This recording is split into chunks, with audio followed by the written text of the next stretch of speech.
हाँ प्रेमियों, साथियों, दोस्तों, सबको नमस्कार, प्रणाम, गोड़ लागत बाटी।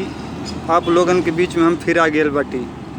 एक तर्ज भेजा था, आप लोगन के जरूर पसंद आए कि दुलरवा झारब दूनों जन का, हाय हाय दुलरवा झारब दूनों जन का,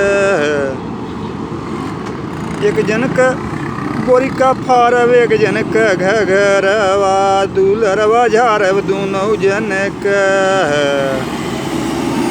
एक जन का बोरी का फारब, एक जन का घरवा, हो दुलरवा झारब दूनों जनी के, एक जन का बोरी का फारब, एक जन का घरवा, दुलरवा झारब दूनों जनी के।